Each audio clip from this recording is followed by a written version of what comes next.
non-state armed groups, and private security. So just a few words to thank the Policy Center for the New South for giving us the opportunity to have this very important discussion. I think APSACO has become today a major event, okay, in peace and security in the African agenda, and we are very delighted to participate to this panel. I would like also to extend my thanks to the panelists who will help us, go through this very, very important topic. At ICESCO, we really committed into promoting peace in Africa, but in the world in general, because our vision is that without peace, there's no development. So peace is at the basis of every activity that human being has to perform. So that's why it's a pivotal aspect of our policies, and we have created within the Human and Social Science Directorate a division of peace that I'm heading. So just to show how important it is for our organization. And the question we're going to deal with today, talking about privatization of violence in Africa, one can really understand how important this topic is if they just follow the security situation in our continent, whereby non-state armed groups are mushrooming all over the continent. And we can see that in the Sahel region, which is now being very scrutinized. Okay, we can see that also in the LECIAD basin, and maybe even earlier than in these two regions, we can see it also in the Horn of Africa. Okay? So what are the factors responsible for the privatization of violence? Okay? Can we put forward a gender perspective? Is that form of violence have a can we differentiate the impact on violence, based on the gender? Okay? Can we also have a look, at the state efforts in order to curb the rise of this violence? Because as we all know in political science, one of the major definitions of the state is the monopoly it has on legitimate violence. So what is the reaction of the state toward these actors that are coming to break this monopoly? So, and also to see all the successes and challenges that encountered by the actors. Okay. Another important question is in the current context of COVID-19 pandemic. Okay, what are the ramifications? What are the consequences on COVID-19 pandemic on the action or non-action of these non-state entities?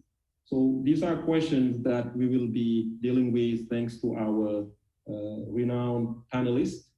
The way it will be organized, we will give each of the panelists 8 minutes to give their opening remarks. Okay, that will be the first round. And then after that, we'll take questions and open a second round where you could answer questions and also maybe complete some of your remarks. Okay, it would be about 5 minutes for each of you. Okay, so I will start with Afua. Okay, Afua Boatemaa Yakohene, research fellow at Legon Center for International Affairs and Diplomacy, University of Ghana in Legon. So Afua, you have the floor just to talk to us about the privatization of violence and most importantly, the factors that are responsible for the rise of this privatization and the efforts that the state put in place to curb this rise. Thank you, Afua. You have the floor. All right. Thank you, Mr. Chair. I think that let me start by first looking at the types of actors, because then it helps to look at the factors, right? So from the literature and from everything that we hear and in research, you see that I see different spheres of actors. You see terrorists, you see both formal and informal mercenaries or dogs of war. And I say formal because some have more structures like the executive outcome. And the informal refers to ex-combatants who go in and out of war space to as it is, to advertise their merchandise. Then you have, sometimes you are not even clear as to whether you should how to draw a line from between these terrorists and then those who are fighting for some types of freedoms in their individual countries. Then I also want to point out political vigilantes. And these, you find them in relatively peaceful countries like Ghana, and they are sort of getting more power by the day, and this power is given to them by political parties and associates or individuals who have a stake in politics. Then you move on to organized crime groups, law enforcement agencies, some of who engage in support and fuel the use of private violence. And then also with regards to the political violence, I see it on different levels. So I have what I term as the low level, medium level, and the high level. The low level are active and simmering groups who are encouraged by state and individual actors to push forward their political goals. Then you have the medium actors who are also active and bold. They are vigilantes, and their activities are happening within national geographical borders. And then you have the high level who have moved beyond national and borders into the international space, such as Boko Haram, Al-Shabaab, and the like. Though with the factors, there are a myriad of them. One basic factor that I do see from the outcry of these groups and then or private users of violence is the failure of the state to provide the basic necessities of life, like water, electricity, motorable roads, and the like. And then also you see state dependence on the use of force to achieve control. But the state is unable to develop the necessary infrastructure to ensure compliance through service delivery. And this has led to overall reduction of institutional capacity and led to the emergence of vigilante groups and militias who use violence as a means of addressing problems of insecurity and marginalization. And Boko Haram has really been up in the game concerning this. Then you see the failure of the state to bargain with oil-bearing communities or resource-rich communities in order to help them to gain access to resources for themselves by addressing their needs. And here again, this tends to weaken state capacity because then it reinforces their resistance to state accumulation of economic power. And you see this mapped out in the Mozambican case where the Islamic militants in this gas oil northern province of Cabo Delgado is fighting against them. Then I see what I term as the politicization and neglect of state security apparatus through how they are appointed, through how they largely operate to suit the whims and caprices of any incumbent due to political interference, how many state security agencies do not have the requisite modern knowledge, skills, and resources for their operations. And then you see other things such as citizens' mistrust in the ability of state agencies to enforce law and order. Thus, they have resorted individually and communally to the purchase of small arms and light weapons in order for them to protect themselves and their communities. Then as an educationist, I see faulty educational lines. And what are these? It regards access to appropriate education, how education is even being done without producing creative thinkers, creative analysts, how there's a gap between educational programs and existing industries. The lack of utility of knowledge and skills is so flawed. And this has led to an overdependence on state employment opportunities. And it is in no way encouraging and enabling entrepreneurship among the youth and among middle-aged citizens in many African countries. Where the state shows interest, you don't see appropriate and enabling platforms that are well equipped to help entrepreneurs, especially among the youth. And you do know that in many African countries, especially sub-Saharan Africa, the private sector does not possess the necessary wherewithal entirely to be the engine of growth. And some of them, of course, they are struggling financially with issues of tax, low capital, and political discrimination. Then what I see in Ghana, and I see it happening in other countries, is that the opposition political parties do not trust the security apparatus. And because of the lack of confidence, they on their own have hired private security companies to clandestinely train their party boys and loyalists to protect them, to defend them, to fight for them. And during electioneering periods, these tend to be violent. And then, of course, people are seeing perceived and real corruption among government officials, political parties, and affiliates and associates of political parties and their family members. And they are saying, hey, why are they chopping the money and we are not getting the same? Then one critical aspect is form alliances and collaborations between and amongst these actors who use private violence outside the state. Typical one is the terrorist group. And one have conducted the research in 2019 and again in 2020, where you see that JNM, Akim, Ansadini, and the like, they have formed an affiliate to strengthen their network through coordinated attacks in the region. You also gradually an evidence of collaboration between Boko Haram, ISWAP, Ansaru,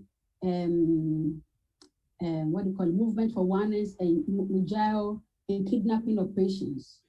And when it comes to the Radisson Blue attacks, the splendid attack in Ouagadougou and the Grand Bassam attacks in Côte d'Ivoire, there was also a collaboration between Akim and then Al-Mourabi too. So this helps or creates the enabling platform for the radical religious radicalization of young people in many communities. It has created an environment where citizens have sympathy for the private violent users and they shield them from police arrest. They remain quiet and uncooperative in any way to get them to be arrested. And of course, if you look at already pertaining issues such as youth bulge, gross unemployment, raw hunger, fierce poverty, it doesn't surprise anyone that there is an increased use of violence aside that of the state. What are the gendered analysis of these factors and these actors? Broadly, the impact of the use of private violence does not leave anyone out. It affects both men and women, children, young, aged, able and disabled. But what you see as specific strategies that are used against specific genders. So for instance, with that of girls or females, there is the use of rape. There is the use of forced marriage, forced labor as cooks and cleaners. Often with men, they are killed. And then with men, there is more use of violence and intimidation. You also see a forced conversion to Islam, conscription of women, forced participation in the luring and killing of soldiers, and forced pregnancies, forced migration, and the like. But for purposes of expediency, the warfare and effectiveness of the strategies of these groups targets young men and women, more especially because they possess the physical strength. They have the tenacity to withstand physical pressure, and they have fertile mouths that are easy to be influenced. They also have fertile bodies for procreation and ensuring the bloodlines of these actors. And they used the increasing use of teenage girls and young women is because socially, there is a traditional stereotyping. The females are often victims, they need protection, they are compassionate, nurturers, caregivers, they cannot harm anyone. Whereby men, on the other hand, are perpetrators of violence. They are agitators of violence, so they must be dealt with. So by using this strategy, they tend to be able to outwit the state apparatus and to incur their wrath on the state.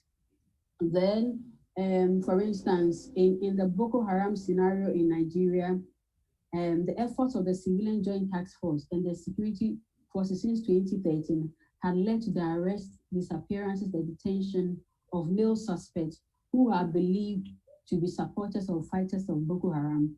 And this has gotten local communities very angry and whereby people are not happy. Now let me move on to the effort of state and non-state actors to curb the rise. I hope I still have time to do that. Mr. Chair, do I have enough time to do that? Yeah, let's give you 2 more minutes, okay? Yes. Okay, so let's look at the efforts. Okay, all right, so on the statal level, you do see an individual state formulation of policies and structures, as well as strategies for national preparedness and readiness. And in many African countries, they have established terrorist units under Ministry of Defense or Ministry of Interior, however it is named. There's also the training of general and selected security personnel who have been taught and trained to handle issues that has to do with the illegal use of force, so to speak. And then there's a joint, you see, bilateral partnership, right? Assistance and training of state securities and intelligence gathering and sharing.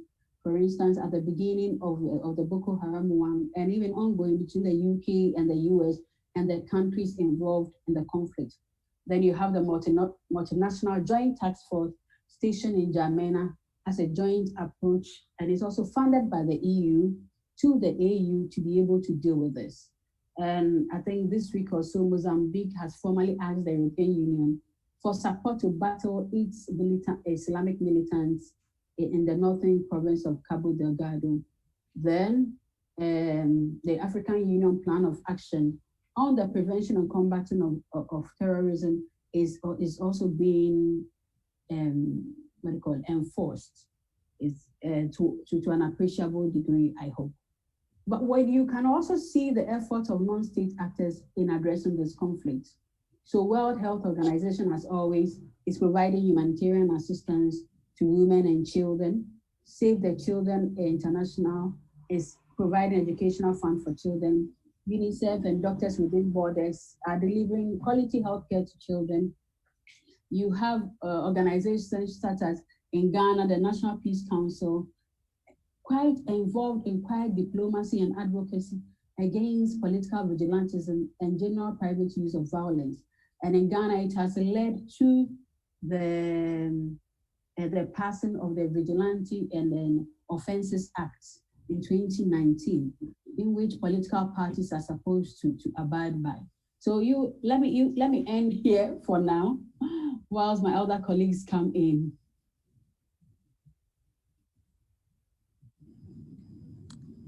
Thank you very much, Afua, for this very brilliant introduction. Actually, I think you've set the table for our next speaker. First, by giving a taxonomy, let's say, of the actors that are involved, and also at which level they're involved, with the 3 levels you mentioned, the low, the medium, and the high level, but also delving into the factors, that are responsible for the privatization of security. So from your remarks, I think we can move to Rida Lyammouri, who is a senior fellow at the Policy Center for the New South, who is going to talk more about the Sahel region. Okay, so what are the armed groups involved in the Sahel region? Okay, who they are and how do they contribute to the rise of the violence in the region, and also the different challenges that the stakeholders are facing in order to try to stabilize this region. So Rida, you have the floor. Thank you, Alioune, and thank you, Afua, for this first presentation to lay the ground for mine. And I will focus on the Sahel region and specifically talk about different actors involved in ongoing violence. Unfortunately, the Sahel just experienced its deadliest year, the year of 2019, and 2020 is heading towards the same direction with a high number of casualties and a number of security and violence in general. In the recent years, the reason for this increased violence is that the ongoing conflict became increasingly multidimensional and involves multiple different actors. And in my presentation, I try first to identify these actors and then briefly talk about some of the issues that are causing this increase of violence, and then provide maybe a couple thoughts to provoke our conversation and the listeners about what should we do and some of the recommendations. Of course, the first main actors that are destabilizing the region are the jihadist groups, and there are two. The AQ, the Al-Qaeda affiliated groups known as Jamaat Nusrat al-Islam al-Muslimin, GNM, and also we have Islamic State in West Africa province, the Grand Sahara branch, affiliated to the Islamic State. Both groups have presence in the three countries of Mali, Niger, and Burkina Faso, with a significant concentration along the borders of the three countries known as the Liptako-Gourma region, but also they have presence further from the area, including northern Mali, central Mali as well, more towards the borders with Mauritania. So they have presence in the different parts of the region. Initially, what started in northern Mali and have eventually expanded to central Mali, then to neighboring countries of Niger and Burkina Faso, starting 2014-15. And we continue to see their expansion that it's now threatening also coastal states, mainly Cote d'Ivoire, northern Benin, as well as northwest Nigeria on the borders with Niger and Togo. Benin and Burkina Faso. So that's another area that we should be keeping close eye on. Other actors involved in ongoing violence. When we look at the number of casualties, these are not directly related to jihadist groups, but also other actors such as national and regional armies, Malian, Burkinabe, and Nigerian armies, as well as the regional force of the Sahel G5. As we have witnessed this year, they have been accused repeatedly of being involved in extrajudicial killings and execution of suspects who are suspected of being involved and collaborating with the jihadist groups. And this have been well documented by Human Rights Watch as well as Amnesty International. Other actors, of course, international forces, mainly Barkhane by France, which was established in 2014 following the Serval operation that started in 2013. And recently this year, they have established a new task force known as Takuba, which is going to be under Barkhane commandment, but going to carry more special operations against specific targets in collaboration while training and collaborating with Malian forces, at least for now, and probably would include Niger and Burkina Faso in the future.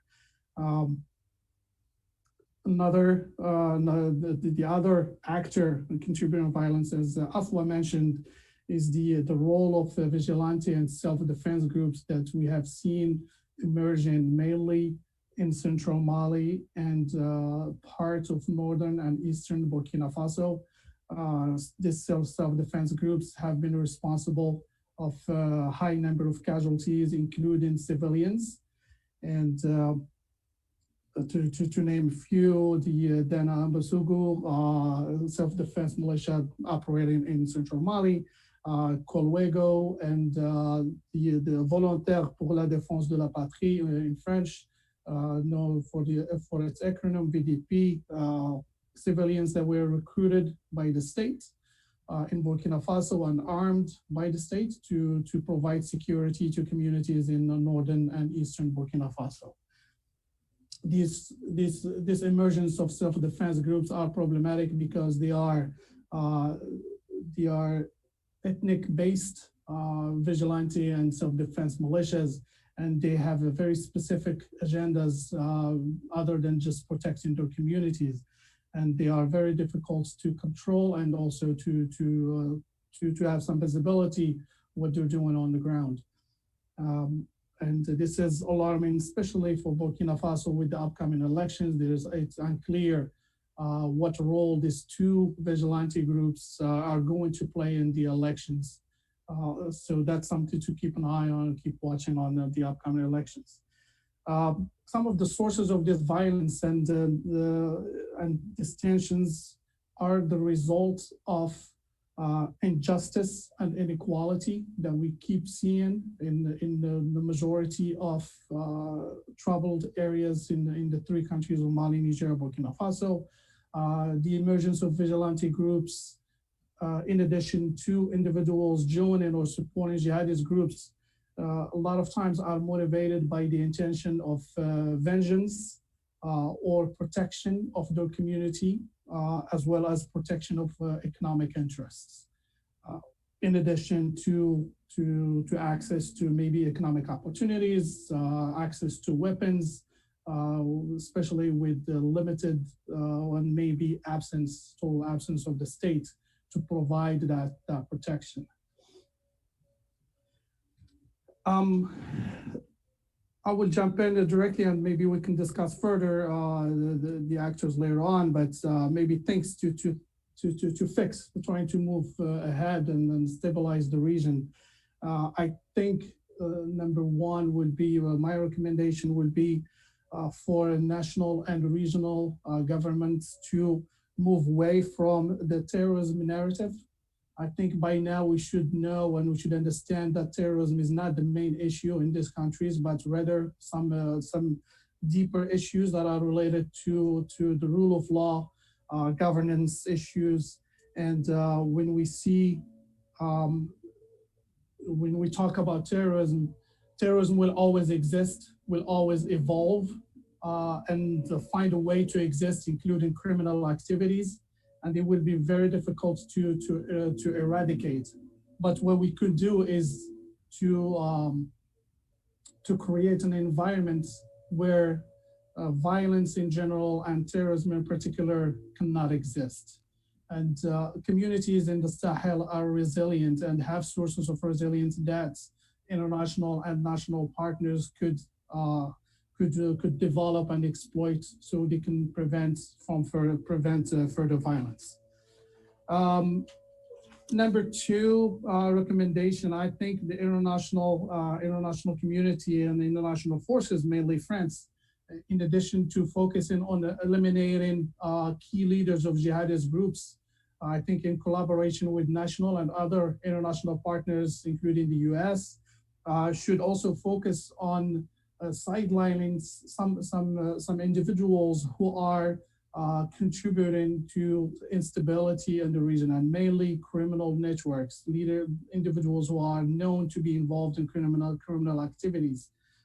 Communities are getting tired, probably getting tired of seeing these individuals holding influential positions, and they are achieving political and economic interests at their expense. So I think international community, mainly France with the US, should work with national governments to try to see how to sideline these actors, in addition to eliminating key leaders of jihadist groups. 1 more minute. 1 more minute, and I will wrap it up. And another one is, I think it's key to work and develop the capacity of local institutions on how to monitor, collect, and analyze information.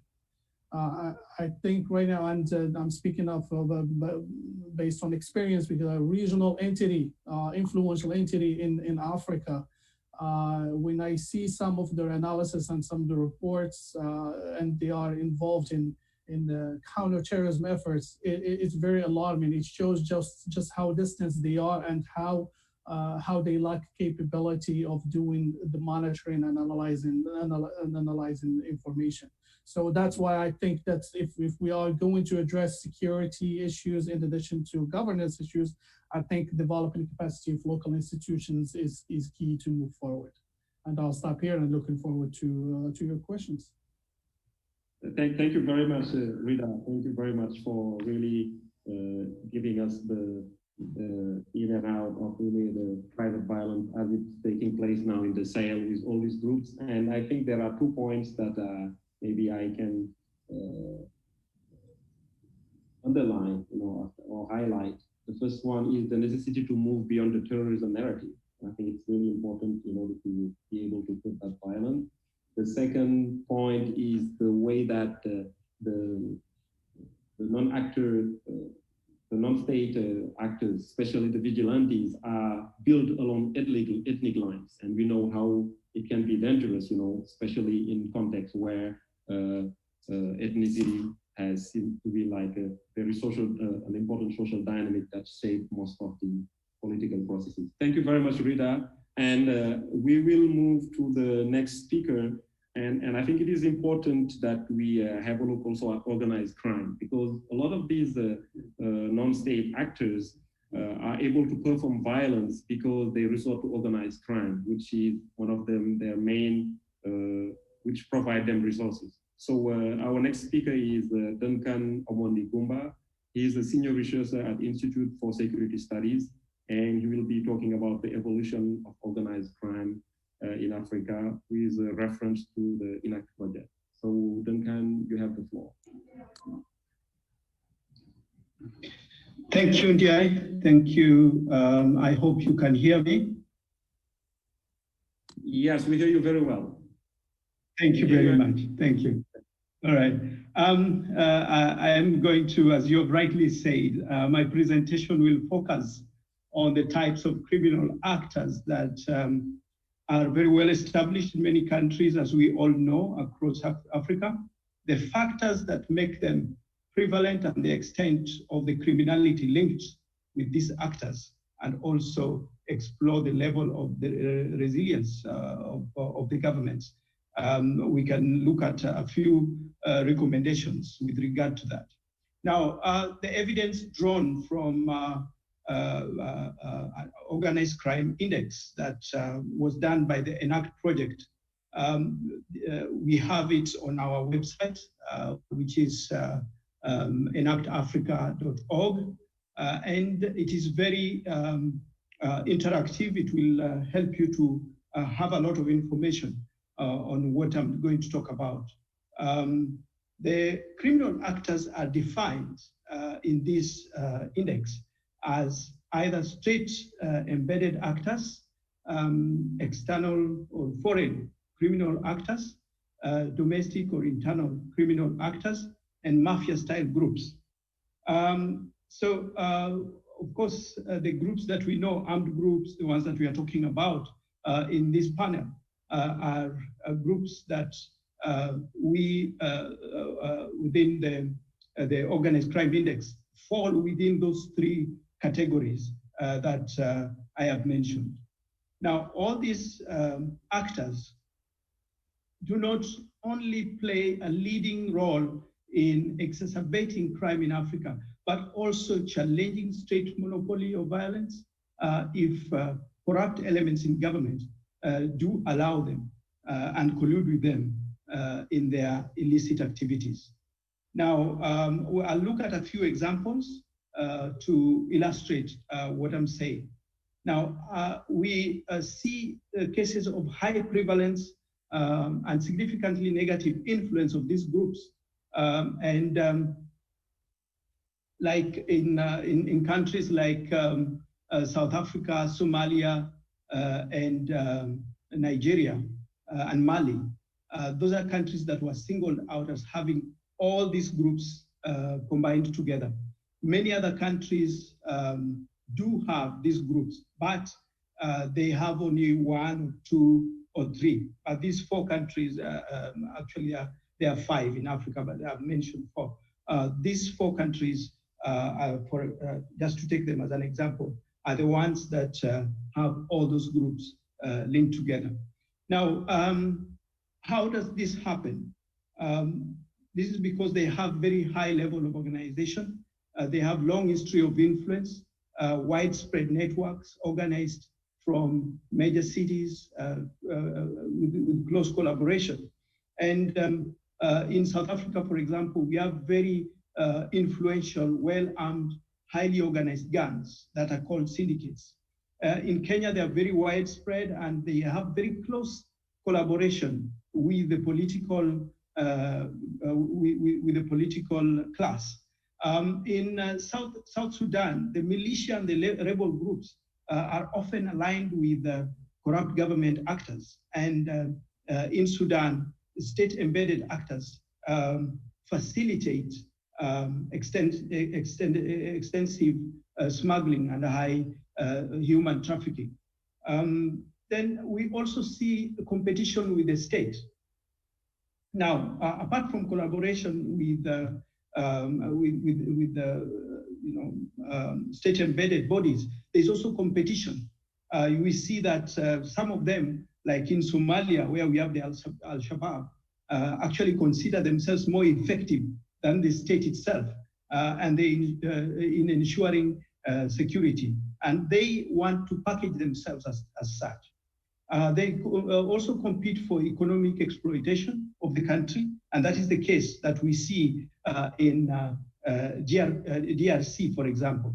And of course, there is the spreading terror and economic disruption that we can see every time a terror group attacks, and that we see in countries like Mali, Niger, Burkina Faso, Kenya, and Somalia. Now, in Nigeria, for example, there is a very interesting phenomenon where you have criminal networks that are overwhelmingly dominant and form, some sort of criminal entrepreneurship at the level of every state. And these mafia-style groups are predominantly active in illegal bunkering and also in the protection of armed militant groups. And that's where the word protection comes in. The third factor that we see about these groups is that they have a high level of, there's a high level of official corruption in the countries where they operate. That is because of what I had mentioned earlier, where there is a lot of collaboration between these groups and the government, corrupt government officials. So this happens because they get protection from the corrupt government official. There is also embezzlement as a result of state resources. And then there is also the factor that the state institutions are destabilized by this collaboration. Then criminal actors also turn into kingmakers and political brokers, as we had from our colleague who spoke first. For example, in Mali and Somalia, you will see that if you do have a chance to look at our index, you will see that there's a very high level of clientelism that is being practiced within the government. Major actors in Mali, for example, have become political entrepreneurs whose influence is palpable in electoral campaigns. We see the same things, but to a lesser extent, in Chad, Mozambique, Uganda, and South Africa and Kenya. The other factor is the ease of operation, especially for external criminal actors. For them to be able to operate within a country, they need to have that ease of operation. So they tend to have less influence depending on the establishment of the country. For example, in Libya, you have many groups, but you find that the external criminal groups are not that influential. That is because the internal groups are quite influential. And then you also have the ease of settling. If they are able to settle without a problem in the country, you will find them.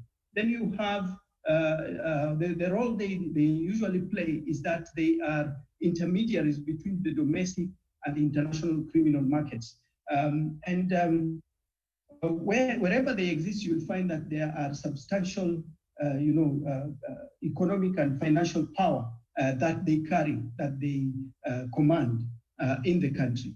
So that is the case of South Africa, which has the highest, actually, which you can consider as having the most well-established group of external criminal actors. Then you have in Nigeria, where you have the Lebanese, they operate very well there.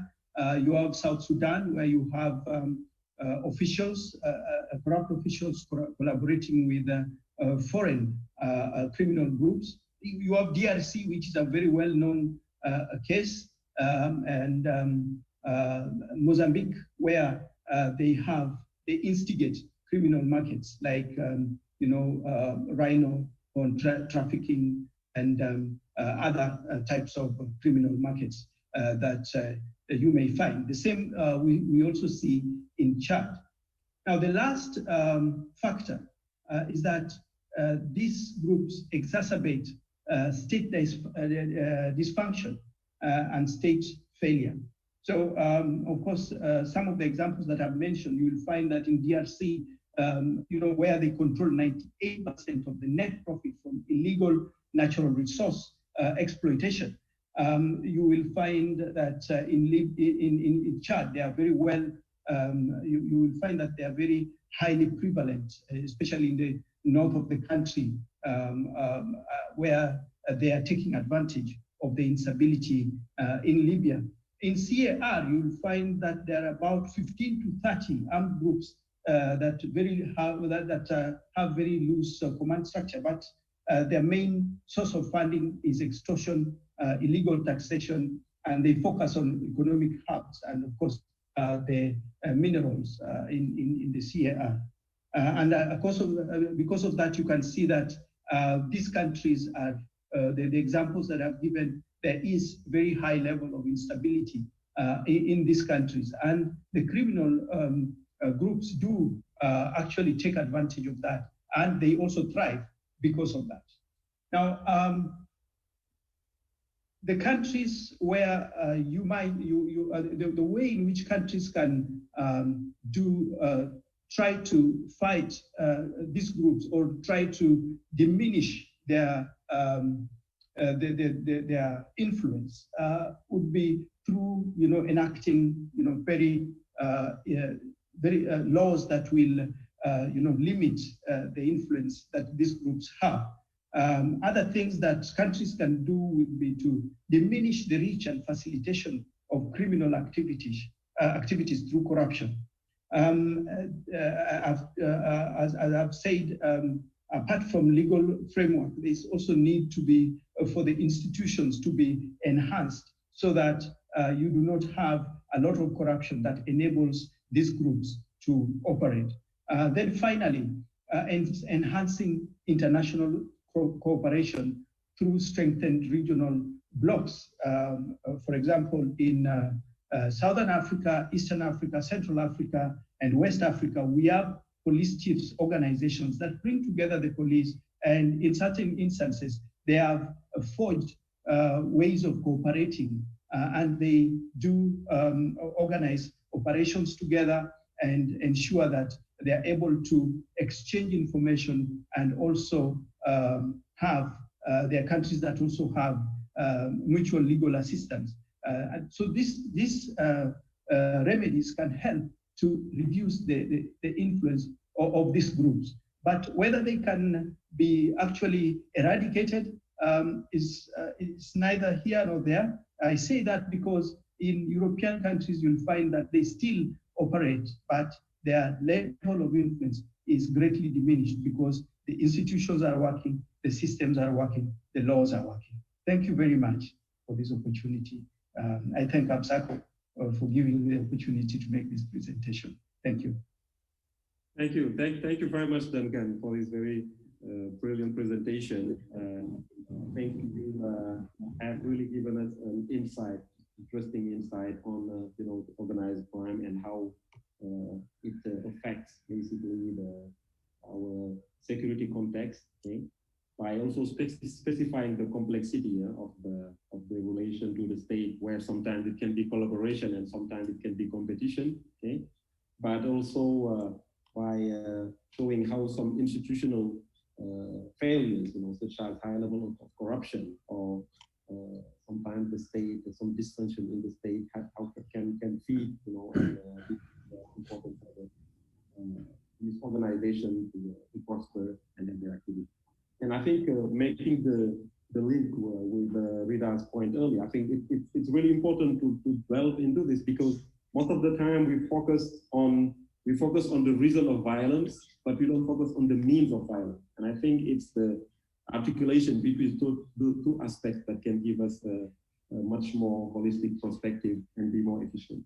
So we'll move to the fourth speaker, Mustafa Rezravi, who's at the Policy Center. And I think we'll have the chance to kill two birds with one shot, because we had a question that was asked in the chat room. Okay, so at the same time, I can ask the question because it really summarized your intervention.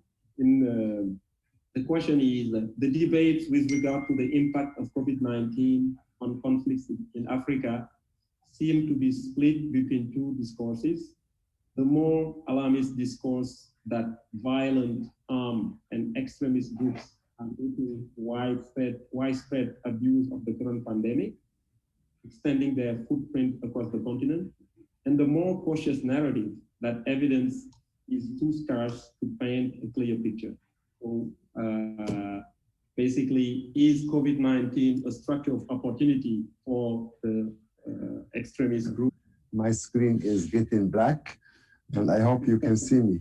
So thank you for the question. And before I proceed to answer this question, I would like just to mention that a good point mentioned by my friend Rida concerning the fact that some central governments, they are recruiting private groups to support them in the security management. And this has been in different areas, mainly in Mali and some neighboring countries, how we say, increasing factors that create a lot of confusion among communities, mainly today when we are facing like groups, violent extremist groups fighting each other. So they put the community in confusion because they cannot identify who is right, who is wrong. So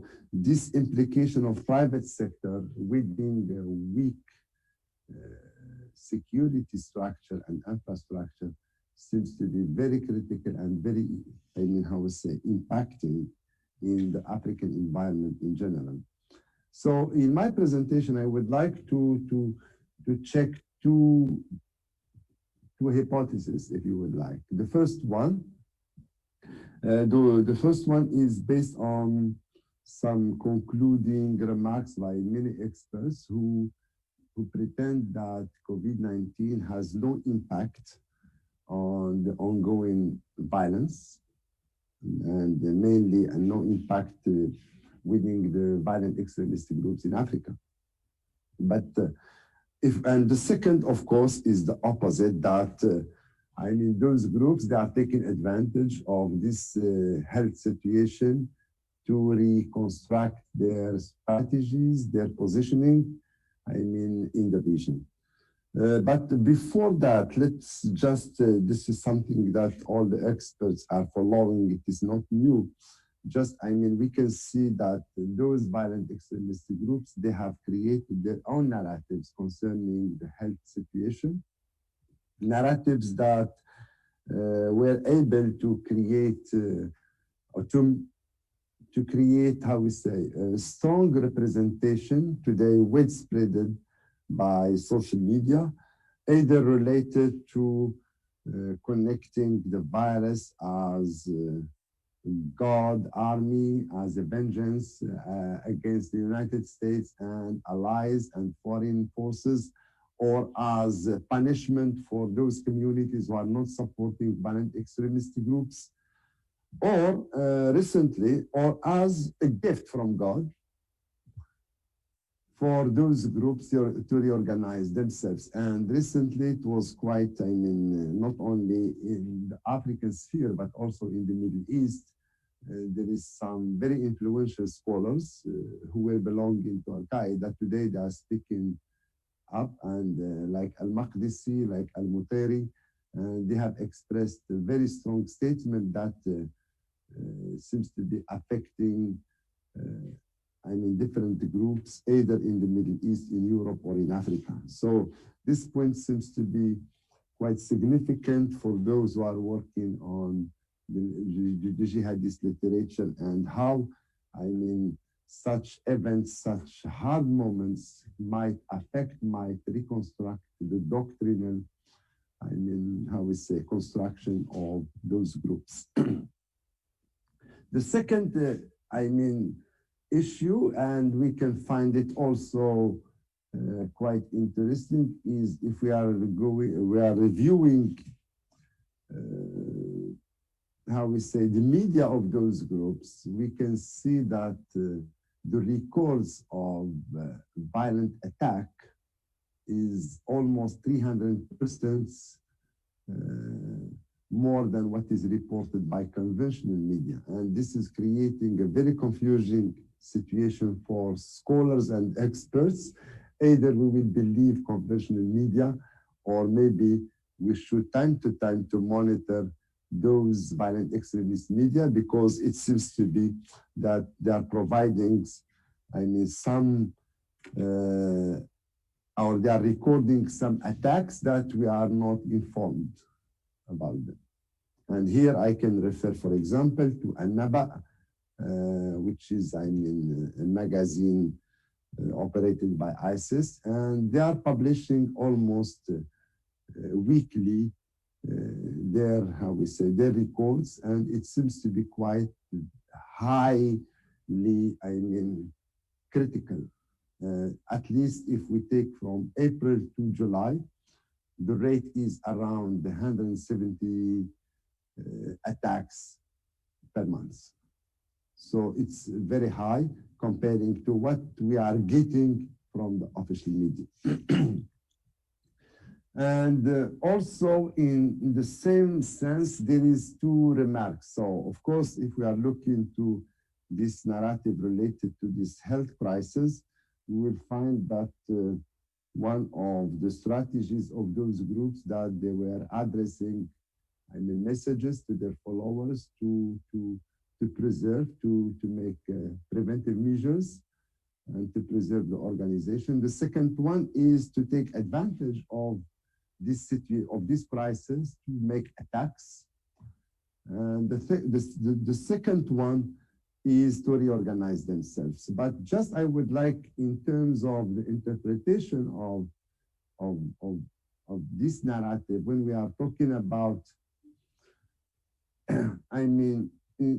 the call to increase attacks, there is two questions. Is it an immediate call, or is it a medium-term call? So definitely, in the short term, the number of attacks addressed against states and against foreign powers or foreign countries seems to be quite limited. And this, maybe we should review more and more to see if the message is projected for the next coming months. At least in Morocco, the North African countries, we did have some arrests a few weeks ago of some terrorist attacks plans. And it seems to be quite significant because it's we were far away from the return to the attacks designed by suicide bombings plans. And those people are related to ISIS, and it seems to be that reading those warning messages in violent extremist media can explain, at least can help us to project if those groups are still active, still dangerous, still representing a high warning threat or not. The second phenomena that we can also record during the last 6 months is the increase of conflictuality between groups themselves. And this is something we can see it quite very significant. Of course, it has started, with the, how we say, significantly since December 2019, but today we can find that the conflictuality between those groups, mainly between Al-Qaeda and ISIS, is getting high, and it needs more reflection in my sense. And of course, the third one is this redeployment of fighters in Libya and Sinai, Egypt, since May 2020. And this is also quite significant. At least in Libya, it might affect the political process, which is taking,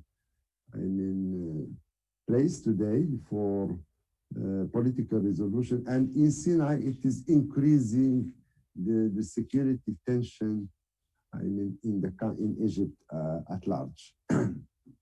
But basically, I guess that if we would like to conclude, I guess that there is two phenomena, at least from a scholarship point of view, that maybe in our assessment, we need more and more to how we say, to include, in our records, in our analysis, the violent extremist media itself. We cannot, at least if we take, what we have today, I guess that to monitor the violent extremist media is very important stage, and also to be aware about how we say, the preparedness for countering terrorism, because at the last production of media arms by those groups, they are creating something named Watch the Watcher, and which means that they are reviewing even what the violent extremist experts are writing, are to look at those media, because at least they're informative. I gave just one case, which is the number of casualties and attacks recorded in Africa that we are not aware about. And thank you very much.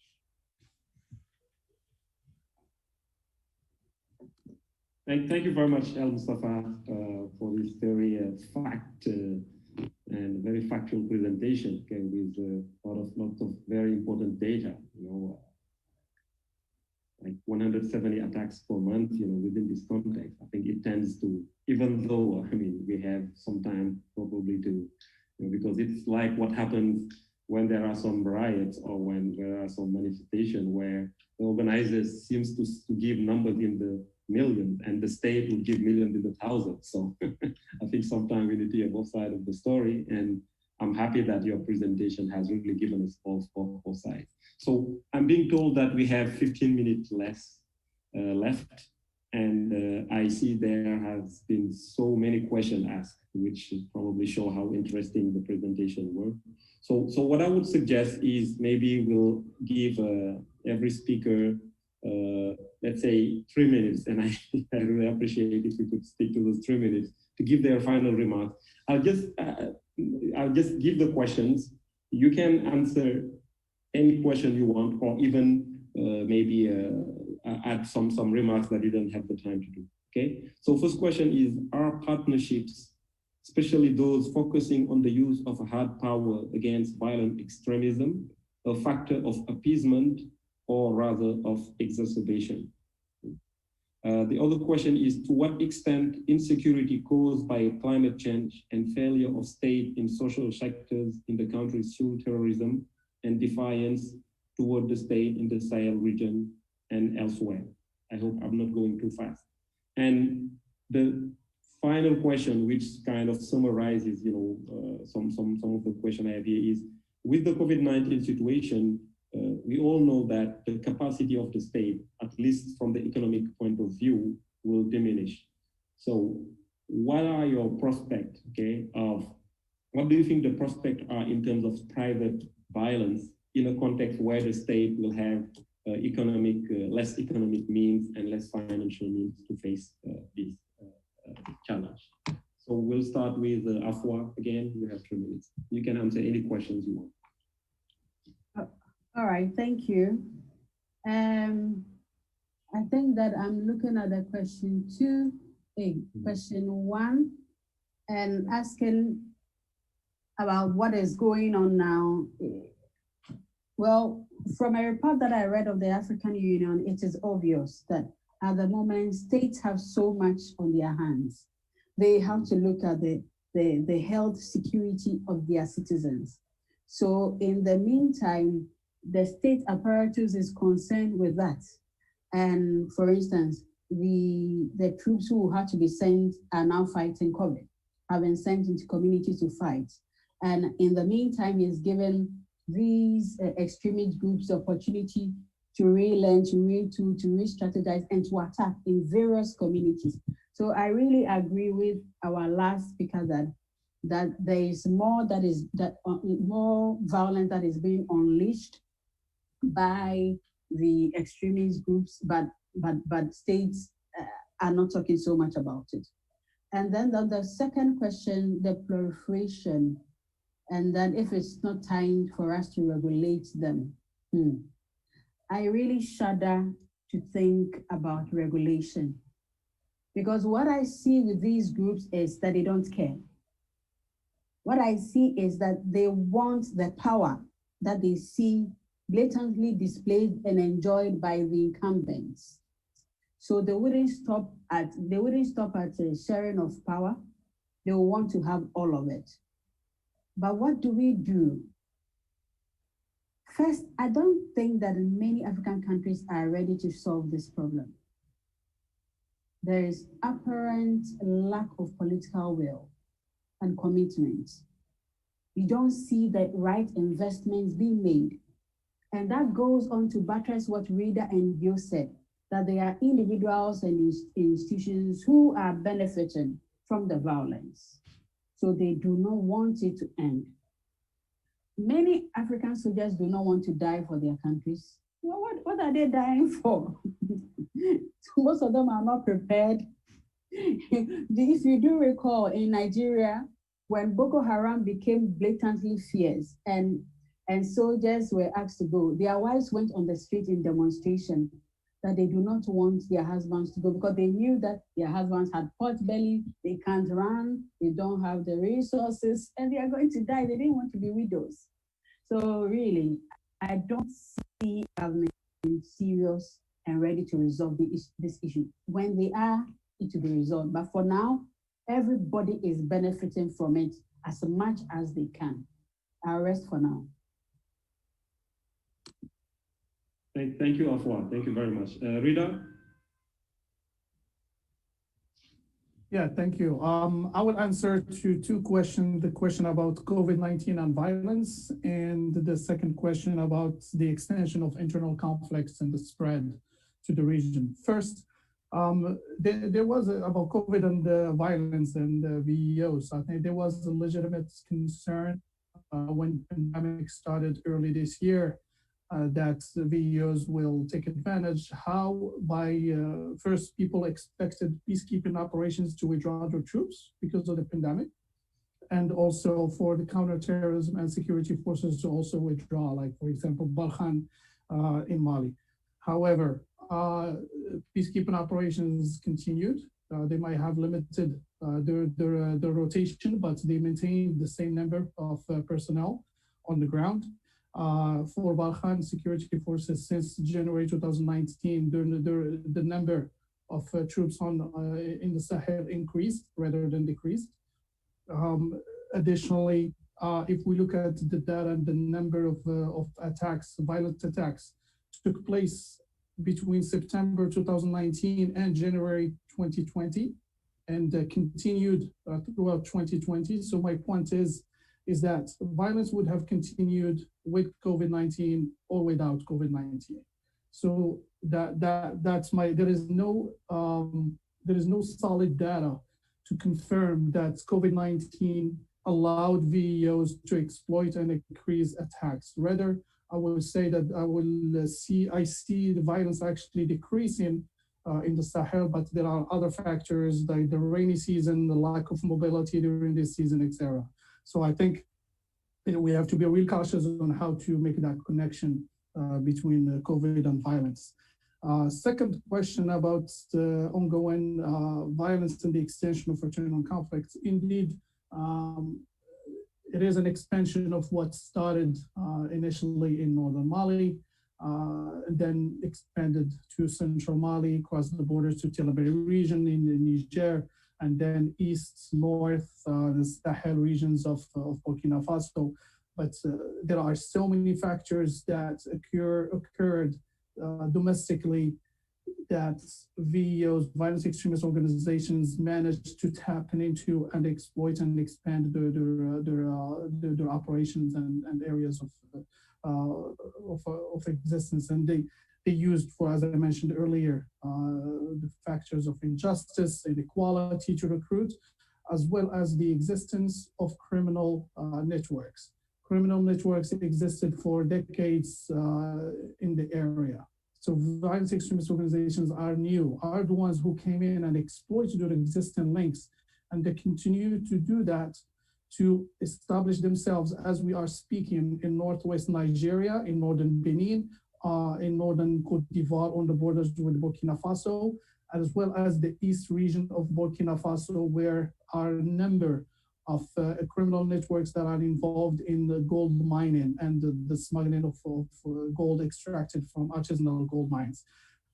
So these are some of the issues that allowed what started initially in northern Mali, or maybe we can go back to the 90s and early 2000s in Algeria and expand it to northern Mali.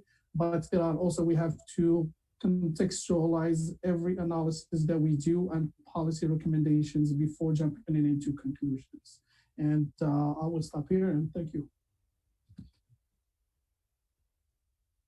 You have the floor, again.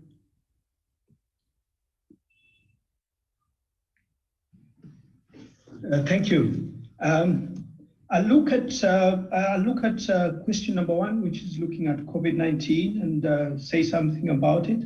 Then question two. Let me start by question two. I would say that I couldn't agree more with the fact that with the last part of the question that says, hasn't it come time for us to regulate everything? That is true, but when you look at the situation that COVID-19 has created, you are going to find out that in countries, especially that are going to have elections during this time and maybe next year, you are going to find that you have candidates whose economic capacity has diminished. And yet elections are so expensive. They have become so expensive in many countries. And given that the collaboration between the corrupt government officials and the criminal groups, you find that that collaboration is going to probably strengthen.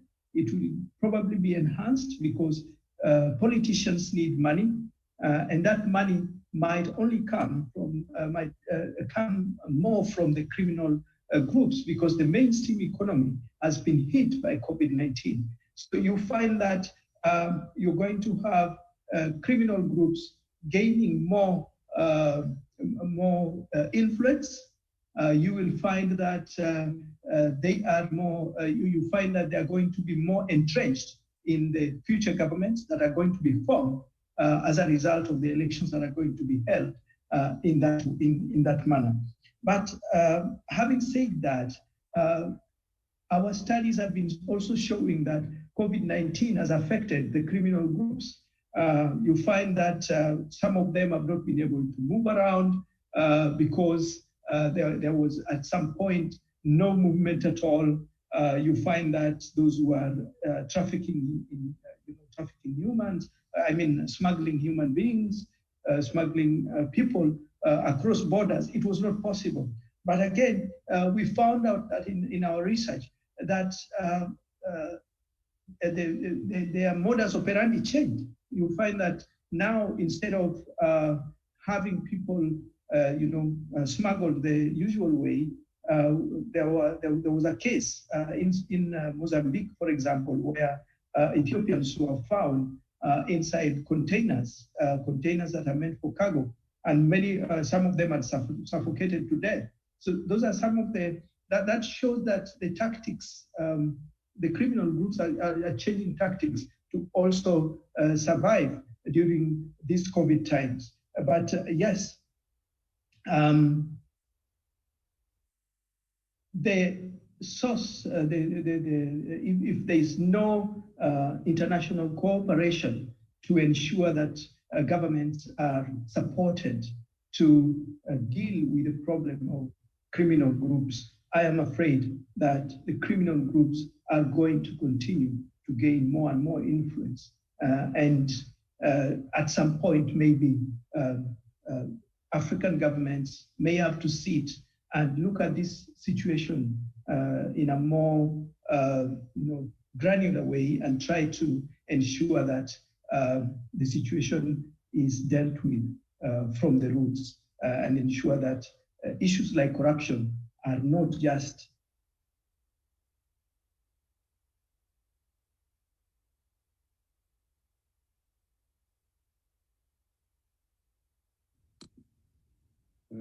I think we've lost the sound. We don't can longer hear you. Okay, that's fine. I think. Sorry about that. I was just saying that the last thing that I was saying is that unless the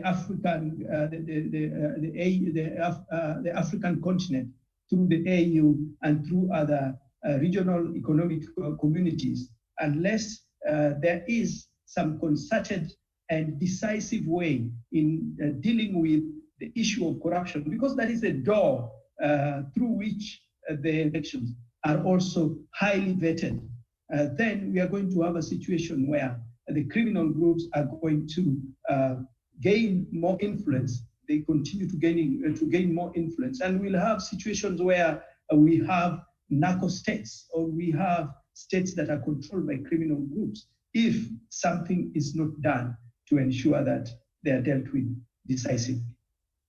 Thank you. Thank you very much. Okay, it's El Mustafa.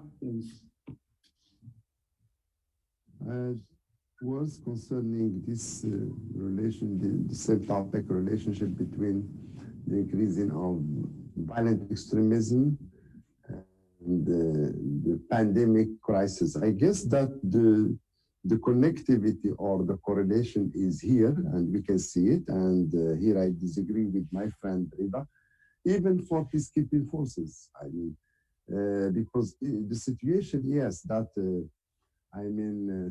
peacekeeping forces are still working, but the debate is still also ongoing in the UN, because what has happened, the Secretary General has called all the peacekeeping forces to continue their performance and without any redeployment or change. But unfortunately, state members, they are not today submitting any proposal for the next year. So which means that 2021, 2022, we will have, I will not say decrease, but at least disturbance in the calendar to change, peacekeeping forces. We can suppose that those who are working today will continue, but a lot of officers, a lot of experts has detected a strong burnout among those, officers working in different countries in Africa, and the burnout is affecting their performance too. So this is one point. The second point, as mentioned by the previous speaker, next year also, it's when we are within this pandemic crisis, the problem is not only health issue, it's also an economic issue. And all the expectation is talking about an increase of jobless and deterioration of economic rates in several countries. So those are de facto elements to increase, such movements. And the third point is when we have crisis, and this is what we learned from history, we have a tendency of religiosity. And what we used to call it in psychology, I mean, the existential panic, or how we say, this state of existential panic serves those extremist discourse. And we can see that in several social media discussion, not only related to Islam or to our continent, but also with right-wing religious groups in the States and in Europe and even in Asia. Thank you. Well, thank you very much. I think we would probably stay more if the time given to us did not come to an end. So thank you all for your very enlightening remarks and insights, okay, on privatization of security in Africa. I think COVID-19 hit us in a situation where the security situation in our continent was difficult, and for sure we are heading towards uncertain times. But I would just maybe conclude by quoting that often quoted formula from Antonio Gramsci, to combine the pessimism of the intellect and the optimism of the will. So thank you very much. And thanks to the Policy Center for allowing us to be part of this. Thank you. Thank you to Mr. Chair. Thank you.